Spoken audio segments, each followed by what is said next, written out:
Hello दोस्तों, CTET 2022 की date announce हो चुकी है। दिसंबर में आपका सीटेट 2022 का एग्ज़ाम होने वाला है। इसके लिए आपको कुछ किताबों की ज़रूरत पड़ेगी, तो मैं आपको यहाँ पे सजेस्ट करती हूँ चक्षु की बुक।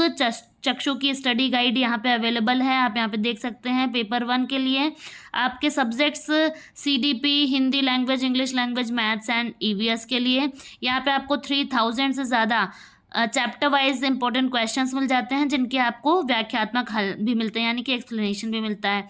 4 शॉर्ट पेपर्स आपको यहाँ पे मिल जाएंगे और इसका जो पैटर्न है वो लेटेस्ट पैटर्न पर बेस्ड है, एनसीईआरटी पुस्तकों पे आधारित।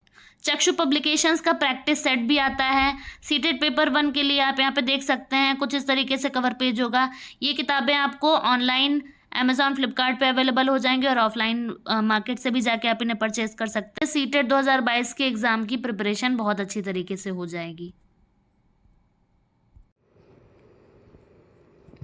इसके पहले वाली वीडियो में हम लोगों ने 20 क्वेश्चंस कर लिए थे सीटेट 2021 के। इस वीडियो में हम लोग करने वाले हैं क्वेश्चन नंबर 21 to 30। इसके पहले वाले वीडियोस आपने नहीं देखे हैं तो प्लेलिस्ट मैंने बना दी है, तो उसमें आप जाके देख लीजिएगा, सीडीपी फॉर सीटेट करके। क्वेश्चन नंबर 21 पे आ जाते हैं। एक प्रगतिशील कक्षा की निम्न में से कौन सी विशेषता है? पहला, ड्रिल और अभ्यास पर जोर देना। दूसरा, योग्यता आधारित स्थायी अलगाव। तीसरा, सहयोगितापूर्ण अधिगम। चौथा है पुरस्कार और दंड का प्रयोग। तो 21 का कौन सा सही हो जाएगा हमारा? सी, सहयोगितापूर्ण अधिगम। ठीक है। नेक्स्ट क्वेश्चन हमारा हो जाता है, लेव वाइगोत्स्की ने बच्चे के स्वयं से संवाद करने की क्रिया के लिए किस शब्द का प्रयोग किया है? मतलब बच्चे स्वयं से संवाद करते हैं, तो उसमें वाइगोत्स्की ने किस शब्द का प्रयोग किया है? निजी संवाद, उच्च स्वर में वार्ता, पाढ़ या फिर स्वकेंद्रीयवाद। सही जवाब हो जाएगा निजी संवाद। ये जो निजी संवाद होता है यही आगे चल के आंतरिक संभाषण बनता है। निजी संवाद को इंग्लिश में बोलते हैं प्राइवेट स्पीच।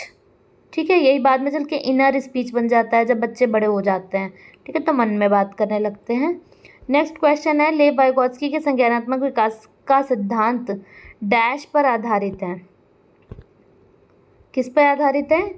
सही जवाब हो जाएगा 23 का ए, सामाजिक संरचना। अगर ये सारी चीज़ें नहीं आती हैं आपको तो मेक श्योर प्लेलिस्ट बनी हुई है सीडीपी ऑल थ्योरीज नाम से, वहाँ पे जाके बहुत अच्छे से मैंने एक्सप्लेन किया है। ठीक है, तो आप वहाँ से सारे कॉन्सेप्ट्स को एक बार देख लीजिए और फटाफट से स्टोरी की तरह सुन लीजिए। ज़्यादा कुछ आपको उसमें याद करने की ज़रूरत नहीं पड़ेगी। एक शॉर्ट नोट्स बनाइए, बहुत लंबे चौड़े नोट्स मत बनाइए। ठीक है, तो इससे आप निजी संवाद है, पाढ़ है, ठीक है, ये दोनों सामाजिक संरचना, ये सभी जो है वाइगोत्स्की के कॉन्सेप्ट हैं। वही अगर बात करते हैं स्वकेंद्रीयवाद या फिर ईगोसेंट्रिज्म जो है, ठीक है, इसको उन्होंने कह दिया था अहम केंद्रीय वार्ता जो होती है, ये जीन पियाजे का कॉन्सेप्ट है। तो ये सारी चीज़ें मैंने बहुत अच्छे से थ्योरी में करवाई हैं।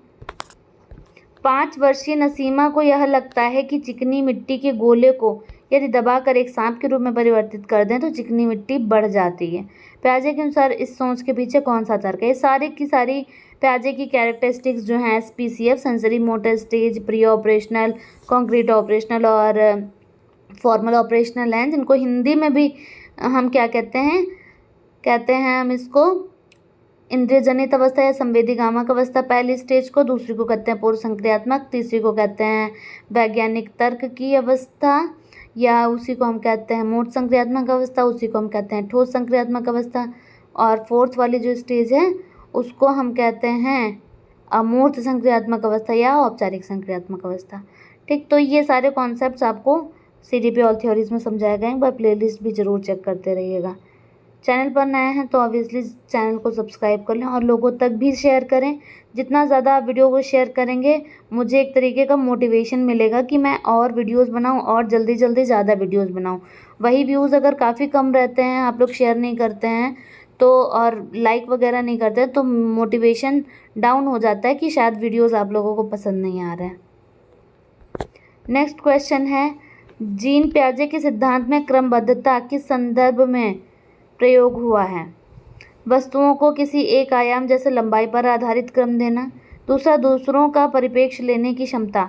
तीसरा, चिंतन का वर्णनात्मक रूप जैसा कहानी कथन में होता है। चौथा, स्थानों जैसे अपने विद्यालय का स्थानिकीय मानचित्रण करने की क्षमता।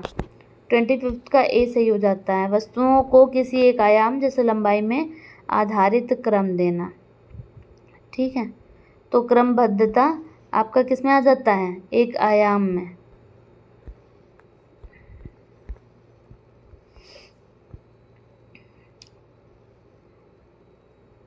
ठीक है, यहाँ पे जो जैसे 24 का क्वेश्चन हमारा था केंद्रीयता का मतलब होता है सेंट्रिज्म।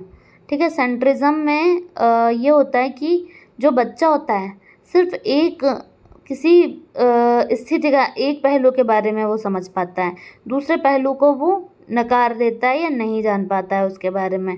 ठीक है, तो ऐसा बच्चा रहता है पूर्व संक्रियात्मक अवस्था में।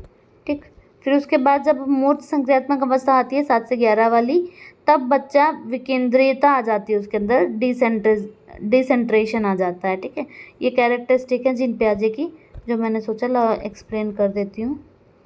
क्रमबद्धता किस संदर्भ में प्रयोग हुआ है? आयाम जैसे लंबाई पर आधारित क्रम देना। जैसे कोई छोटी चीज़ है, उससे बड़ी है, उससे बड़ी है, उससे बड़ी है, तो ये क्रमबद्धता हो गई। ठीक, तो क्रमबद्धता इसको कहते हैं सीरियलाइजेशन। ये 3rd स्टेज में आ जाता है बच्चे के अंदर। सीरियलाइजेशन है या वर्गीकरण है, जिसको क्लासिफिकेशन कहते हैं। ये सारे के सारे मूर्त संक्रियात्मक अवस्था यानी कि कॉन्क्रीट ऑपरेशन स्टेज के क्या हैं? कैरेक्टरिस्टिक्स हैं। लॉरेंस कोलबर्ग के अनुसार 7-8 वर्षीय बच्चों में नैतिक निर्णय लेने का आधार क्या है? सामाजिक व्यवस्था बनाए रखना, सामाजिक अनुबंध बनाए रखना, दंड और आज्ञा पालन, या सार्वभौमिक नैतिक सिद्धांत। क्वेश्चन नंबर 26 सही हो जाएगा सी। ठीक है, दंड और आज्ञा पालन।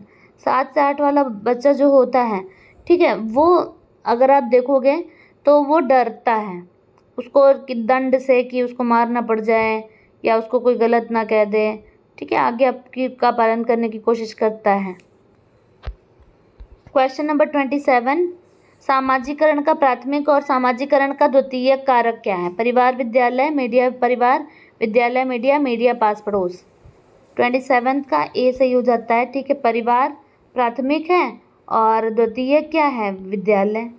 ठीक है, वही अगर पास पड़ोस परिवार के साथ पास पड़ोस होता, ठीक, तो प्राथमिक में आ जाते दोनों। अगर विद्यालय के साथ में पास पड़ोस लगा होगा तो द्वितीयक में आ जाएंगे। कहने का मतलब ये है कि परिवार के साथ में कुछ भी आ जाए तो परिवार हो जाता है आपका परिवार तो प्राथमिक है ही। ठीक, बाकी सेकेंडरी विद्यालय है आपका, तो अगर विद्यालय के साथ कुछ आ जाता है तो वो सेकेंडरी हो जाएगा। पास पड़ोस एक तरीके से बीच का होता है, वो परिवार के साथ लगा दिया जाए तो प्राथमिक में आ जाएगा, विद्यालय के साथ लगा दिया जाए तो क्या आ जाएगा? तो सेकेंडरी में आ जाएगा। ठीक, परिवार है हमारा प्राथमिक। क्वेश्चन नंबर 28 आनुवांशिक विन्यास के पूर्व निर्धारित रूप से प्रकट होने की प्रक्रिया क्या कहलाती है? 28 का डी ऑप्शन सही हो जाता है, मैच्योरिटी, परिपक्वता। 4 ऑप्शन यहाँ पे इन्होंने दिए थे, अनुकूलन, अधिगम, सामाजिकरण, परिपक्वता। पूर्व निर्धारित रूप से प्रकट होने की प्रक्रिया परिपक्वता कहलाती है। निम्न में से कौन सा कथन सही है? बच्चों का विकास एक सामाजिक सांस्कृतिक परिप्रेक्ष्य में होता है। बचपन वह अवधि है जिसे 10 विभिन्न अवस्थाओं में बांटा जा सकता है। बच्चों की सोच सामाजिक अंतःक्रिया से प्रभावित नहीं होती है। बच्चों का विकास केवल आनुवांशिकता पर आधारित होता है। क्वेश्चन नंबर 29 आंसर सही है इसका फर्स्ट। ठीक है, सामाजिक सांस्कृतिक परिप्रेक्ष्य किसके द्वारा ये चीज़ कही गई थी? वाइगॉत्स्की के द्वारा। ठीक है, वाइगॉत्स्की ने 3 चीज़ों पर सबसे ज़्यादा बल दिया था, लैंग्वेज भाषा पे, कल्चर संस्कृति पे, और सोसाइटी समाज पे। नेक्स्ट क्वेश्चन पे बढ़ते हैं। निम्न में से कौन सा नियम या सुझाव देता है कि शरीर के विभिन्न अंग विकास के विभिन्न चरणों में भिन्न भिन्न दरों में विकसित होते हैं? विकास एक आयामी होता है, एक दिशीय होता है, असतत प्रक्रिया है, या फिर विकास की दिशा अधोगामी एवं शीर्षगामी है। ठीक है, पूछ रहा है भिन्न भिन्न दरों में, कौन सा हो जाएगा फिर?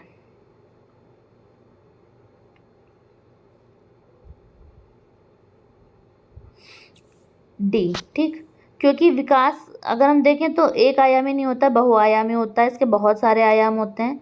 ठीक है, 4 पक्ष कौन से होते हैं? PCSE, physical, cognitive, social and emotional.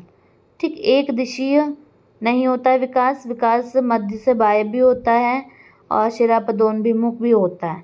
ये सारे विकास के नियम वगैरह मैंने जो प्लेलिस्ट में बार बार मेंशन कर रही हूँ उसमें दिए हैं, तो वहाँ से देख लीजिएगा CTP ऑल थ्योरीज। विकास असतत प्रक्रिया है, तो असतत नहीं बल्कि ये एक सतत प्रक्रिया, कंटिन्यूअस प्रोसेस है। विकास कभी भी रुकता नहीं है जीवन के किसी पक्ष में। विकास जन्म से गर्भावस्था से शुरू हो जाता है और मृत्यु तक चलता रहता है, यानी कि जीवन पर्यंत चलता है। विकास की दिशा अधोगामी एवं शेषगामी है, तो यही वाला हमारे यहाँ पे क्या हो जाता है, सही हो जाता है ऑप्शन। ठीक है, तो ये हम लोगों ने 30 क्वेश्चंस कंप्लीट किए।